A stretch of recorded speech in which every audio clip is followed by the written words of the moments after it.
Welcome to Fix It Pioneer Support. This question is from Kerheen.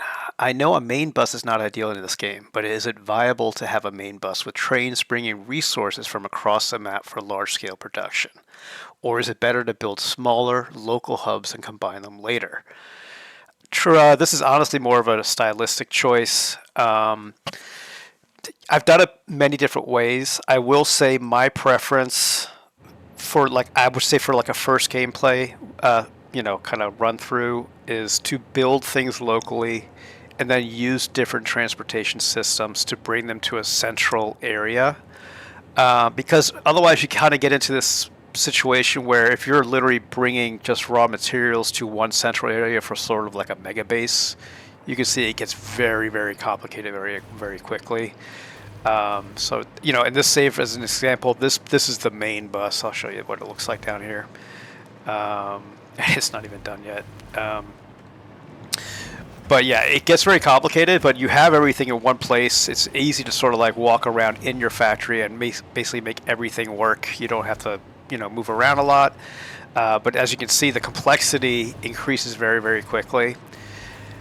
I've played a little Factorio. I'm not really that aware of like how buses work in that. I would assume it's fairly complicated as well, but I feel with the three-dimensional aspect of Satisfactory, it may be it may add, no pun intended, another dimension of complexity.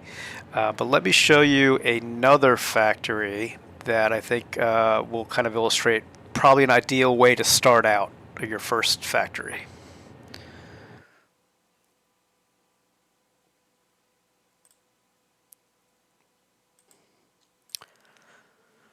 So this save, hopefully you can see it now.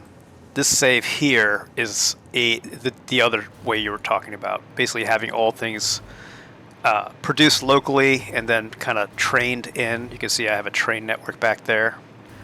And that basically comes in and puts all the materials on a sushi belt here that then organizes them into the right bays in a central work area.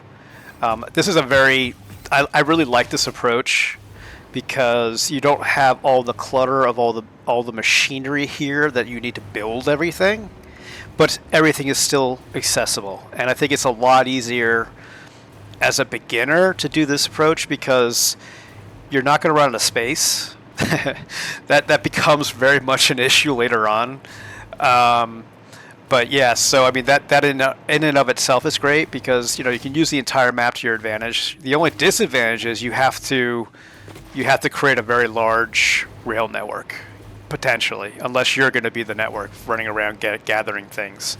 But it is one of those things that I think it makes it easier. And look, you don't even have to do the rail network. You could really just do. You could literally just belt everything from across the world, I don't know if I'd recommend that if you're really into sort of aesthetics and stuff. That's going to be a little, unappealing maybe. But it is 100% efficient. I mean, I'll give you that. I'm going to see if I can stop down here and kind of give you an idea of like one of the satellite factories. I think I can stop here. Oh yeah, good. Okay. So here you can see there's two factories, right? And this one I think makes aluminum and and they're both providing those materials from these two factories. This is doing copper ingots. This is making copper powder that's getting flown to the main base, right? You can kind of see back there. I really like this approach because, first of all, you can make each one of your factories kind of unique from each other. You have plenty of room. You can kind of claim an area near the resources to get everything done. So this save was door to door or start to finish is 800 hours, but it probably took about 400 because of actual playtime, and that's fairly little in my experience. Well, then again, I also spent a lot of time decorating things, as you can see, but this has turned out to be the fastest approach. Now, the world that I showed you at the beginning of this video, that is 1,000-hour save now, and it's not even close to being done. I've only built about 25% of all the machinery to build all the parts and have them all automated. So I hope that helps. I hope that is a little bit informative for you. If this is something that you found valuable, please, I encourage you to subscribe and maybe take a look at my Patreon. It's patreon.com/ggmjake. All my maps are there, blueprints, and some help.